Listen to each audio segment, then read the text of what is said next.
श्री स्वामी समर्थ. नमस्कार स्वामी भक्तांनो, स्वागत आहे तुमचं आपल्या चॅनलवरती. जर आपण नवीन असाल तर लगेच चॅनलला सबस्क्राईब करून घ्या आणि हो, बेलघंटा आयकॉन पण प्रेस करून घ्या, जेणेकरून आपल्याला स्वामींनी आपल्यासाठी जे संदेश दिले आहे ते आपल्यापर्यंत नोटिफिकेशनद्वारे मिळत राहतील. आपल्या सर्वांनाच एक स्वप्न असतं, आपलं घर एक असं स्थान जिथे माणसाला खरी शांती आणि सुरक्षितता मिळते. हे घर इतरांपेक्षा सुंदर असावं, नेटके आपलं असं वाटावं, हे प्रत्येकाचंच स्वप्न असतं. आणि ज्यांच्याकडे अजून घर नाही त्यांच्यासाठी तर ते स्वप्न एक प्रकारचं जीवनाचं धैर्य होतं. पण वास्तव हे नेहमीच तितकंच सोपं नसतं. अनेकदा आपल्या आर्थिक अडचणी, वाढती महागाई आणि रोजच्या जगण्याची धावपळ यामुळे आपण हे स्वप्न जपून ठेवतो, पण पूर्ण करू शकत नाही. आपण दिवसाचे 18-20 तास काम करत राहतो, घाम गाळतो, त्याग करतो, पण तरीही आपल्या मेहनतीचं फळ आपल्या हाती येत नाही. कधी वाटतं आपल्या कुंडलीतले ग्रहच आपल्यावर रुसलेत. इतकी मेहनत करूनही जेव्हा यश दूर राहतं तेव्हा मन अगदी खचून जातं. आपल्याला काही सुचेनासं होतं. जिथे जावं तिथं अडथळेच दिसू लागतात. तेव्हा वाटतं ही सगळी झगडण का? पण मनाच्या एका कोपऱ्यात अजूनही एक आशा असते, कधीतरी आपल्यालाही वाट्याला तो दिवस येईल, आपलंसं घर उभं राहील. अशा वेळी खचून न जाता आपण स्वामींचा धावा केला पाहिजे, कारण स्वामीच आपल्याला या संकटातून काढू शकतात. पण त्यासाठी आपल्याला त्यांच्यावर पूर्ण विश्वास ठेवला पाहिजे. आपण जी काही सेवा करू ती मनाभावापासून केली तरच त्यांचे योग्य फळ ते आपल्याला मिळते. तुमच्या अशा काय परिस्थितीला तुमचे पूर्वजन्माचे कर्म कारणीभूत असतात. पण तुम्ही चिंता करू नका, कारण स्वामी हे भक्तवत्सल आहेत. त्यांना साथ घालणाऱ्या प्रत्येक भक्तासाठी ते धावून जातात. अशा त्यांच्या अनेक लाखो करोडो भक्तांचा अनुभवसुद्धा आहे. स्वामी आपल्याला आपल्या भक्तांना म्हणतात, भिवू नकोस, मी तुझ्या पाठीशी आहे. जो माझी अनन्य भावाने भक्ती करतो त्याच्या पाठीशी मी सदा उभा राहतो. तर मित्रांनो, आज आपण स्वामींचा असा मंत्र पाहणार आहोत. हा मंत्र तुमच्या स्वप्नांचे घर मिळवून देण्यास मदत करेल. या मंत्र जपामुळे तुम्हाला सर्व आर्थिक समस्या दूर होतील. स्वामी तुम्हाला कधीच कुठे आणि कशा पद्धतीने मदत करतील हे सांगता येत नाही. फक्त ओळखायचे सामर्थ्य आपल्यात हवे. मित्रांनो, स्वामींचे नामस्मरण करत राहा. स्वामी तुम्हाला कोणत्याच गोष्टीची कमी पडू देणार नाहीत. मग ते घराचे स्वप्न असो वा तुमच्या कोणत्याही इच्छा असो, ते स्वामी पूर्ण करतातच. फक्त त्यासाठी स्वामीवर विश्वास ठेवून स्वामीचे नामस्मरण करत राहा. स्वामी म्हणतात, आळशी माणसाचे तोंड पाहू नये, कष्ट करून खा, आम्ही तुझ्या सोबत आहोत. भिवू नकोस, तू पुढे चालत राहा, आम्ही तुझे संकट दूर करू. प्रत्यक्ष काळ तेथे आला तरी तुझ्यासाठी आम्ही त्याचा प्रतिकार करू. आमच्या बोलण्यावर विश्वास ठेव, राहिलेला काळ आमच्या नामस्मरणात घालव. तुमच्या सर्व इच्छा मी पूर्ण करीन. आम्ही सर्वत्र आहोत, परंतु फक्त तुझ्यासाठी आम्ही या भूतलावर आलो आहोत. तेव्हा तू निश्चिंत राहा आणि आमचेच नामस्मरण करत राहा. तुमच्या जर स्वप्नाचे घर तुम्हाला हवे असेल तर हा मंत्र तुम्ही स्वामीवर विश्वास ठेवून फक्त एकदा तुमच्या घरात लावून ठेवा आणि मग बघा तुमच्या घरातील सर्व वातावरण कसे बदलून जाईल आणि तुम्हाला घरासाठी आर्थिक मदत स्वामी कोणत्या ना कोणत्या रूपात येऊन तुम्हाला नक्की करतील. तर मित्रांनो, तो मंत्र काही असा आहे. ओम श्री अधिष्ठानाय स्वामी समर्थाय नमो नमः. ओम श्री अधिष्ठानाय स्वामी समर्थाय नमो नमः. ओम श्री अधिष्ठानाय स्वामी समर्थाय नमो नमः. ओम श्री अधिष्ठानाय स्वामी समर्थाय नमो नमः. ओम श्री अधिष्ठानाय स्वामी समर्थाय नमो नमः. ओम श्री अधिष्ठानाय स्वामी समर्थाय नमो नमः। ओम श्री अधिष्ठानाय स्वामी समर्थाय नमो नमः। ओम श्री अधिष्ठानाय स्वामी समर्थाय नमो नमः। ओम श्री अधिष्ठानाय स्वामी समर्थाय नमो नमः। ओम श्री अधिष्ठानाय स्वामी समर्थाय नमो नमः। ओम श्री अधिष्ठानाय स्वामी समर्थाय नमो नमः।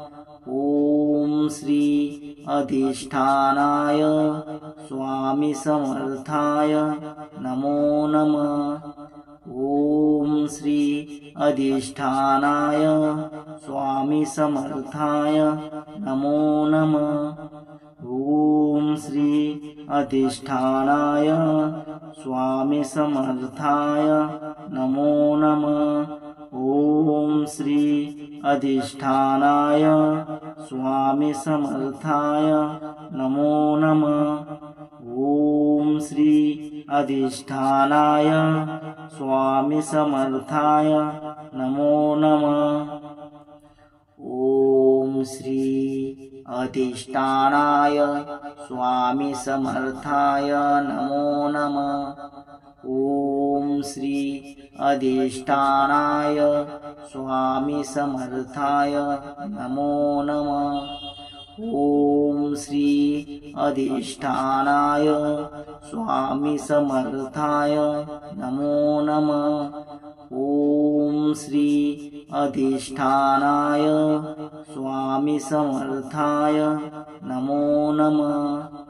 ओम श्री अधिष्ठानाय स्वामी समर्थाय नमो नमः। ओम श्री अधिष्ठानाय स्वामी समर्थाय नमो नमः। ओम श्री अधिष्ठानाय स्वामी समर्थाय नमो नमः। ओम श्री अधिष्ठानाय स्वामी समर्थाय नमो नमः। ओम श्री अधिष्ठानाय स्वामी समर्थाय नमो नमः। ओम श्री अधिष्ठानाय स्वामी समर्थाय नमो नमः। ओम श्री अधिष्ठानाय स्वामी समर्थाय नमो नमः। ओम श्री अधिष्ठानाय स्वामी समर्थाय नमो नमः। ओम श्री अधिष्ठानाय स्वामी समर्थाय नमो नमः। ओम श्री अधिष्ठानाय स्वामी समर्थाय नमो नमः। ओम श्री अधिष्ठानाय स्वामी समर्थाय नमो नमः। ओम श्री अधिष्ठानाय स्वामी समर्थाय नमो नमः। ओम श्री अधिष्ठानाय स्वामी समर्थाय नमो नमः। ओम श्री अधिष्ठानाय स्वामी समर्थाय नमो नमः। ओम श्री अधिष्ठानाय स्वामी समर्थाय नमो नमः। ओम श्री अधिष्ठानाय स्वामी समर्थाय नमो नमः। ओम श्री अधिष्ठानाय स्वामी समर्थाय नमो नमः। ओम श्री अधिष्ठानाय स्वामी समर्थाय नमो नमः। ओम श्री अधिष्ठानाय स्वामी समर्थाय नमो नमः। ओम श्री अधिष्ठानाय स्वामी समर्थाय नमो नमः। ओम श्री अधिष्ठानाय स्वामी समर्थाय नमो नमः। ओम श्री अधिष्ठानाय स्वामी समर्थाय नमो नमः। ओम श्री अधिष्ठानाय स्वामी समर्थाय नमो नमः। ओम श्री अधिष्ठानाय स्वामी समर्थाय नमो नमः। ओम श्री अधिष्ठानाय स्वामी समर्थाय नमो नमः। ओम श्री अधिष्ठानाय स्वामी समर्थाय नमो नमः। ओम श्री अधिष्ठानाय स्वामी समर्थाय नमो नमः। ओम श्री अधिष्ठानाय स्वामी समर्थाय नमो नमः। ओम श्री अधिष्ठानाय स्वामी समर्थाय नमो नमः। ओम श्री अधिष्ठानाय स्वामी समर्थाय नमो नमः। ओम श्री अधिष्ठानाय स्वामी समर्थाय नमो नमः। ओम श्री अधिष्ठानाय स्वामी समर्थाय नमो नमः। ओम श्री अधिष्ठानाय स्वामी समर्थाय नमो नमः। ओम श्री अधिष्ठानाय स्वामी समर्थाय नमो नमः। ओम श्री अधिष्ठानाय स्वामी समर्थाय नमो नमः। ओम श्री अधिष्ठानाय स्वामी समर्थाय नमो नमः। ओम श्री अधिष्ठानाय स्वामी समर्थाय नमो नमः। ओम श्री अधिष्ठानाय स्वामी समर्थाय नमो नमः। ओम श्री अधिष्ठानाय स्वामी समर्थाय नमो नमः। ओम श्री अधिष्ठानाय स्वामी समर्थाय नमो नमः। ओम श्री अधिष्ठानाय स्वामी समर्थाय नमो नमः। ओम श्री अधिष्ठानाय स्वामी समर्थाय नमो नमः। ओम श्री अधिष्ठानाय स्वामी समर्थाय नमो नमः। ओम श्री अधिष्ठानाय स्वामी समर्थाय नमो नमः। ओम श्री अधिष्ठानाय स्वामी समर्थाय नमो नमः। ओम श्री अधिष्ठानाय स्वामी समर्थाय नमो नमः। ओम श्री अधिष्ठानाय स्वामी समर्थाय नमो नमः। ओम श्री अधिष्ठानाय स्वामी समर्थाय नमो नमः। ओम श्री अधिष्ठानाय स्वामी समर्थाय नमो नमः। ओम श्री अधिष्ठानाय स्वामी समर्थाय नमो नमः। ओम श्री अधिष्ठानाय स्वामी समर्थाय नमो नमः। ओम श्री अधिष्ठानाय स्वामी समर्थाय नमो नमः। ओम श्री अधिष्ठानाय स्वामी समर्थाय नमो नमः। ओम श्री अधिष्ठानाय स्वामी समर्थाय नमो नमः। ओम श्री अधिष्ठानाय स्वामी समर्थाय नमो नमः। ओम श्री अधिष्ठानाय स्वामी समर्थाय नमो नमः। ओम श्री अधिष्ठानाय स्वामी समर्थाय नमो नमः। ओम श्री अधिष्ठानाय स्वामी समर्थाय नमो नमः। ओम श्री अधिष्ठानाय स्वामी समर्थाय नमो नमः। ओम श्री अधिष्ठानाय स्वामी समर्थाय नमो नमः। ओम श्री अधिष्ठानाय स्वामी समर्थाय नमो नमः।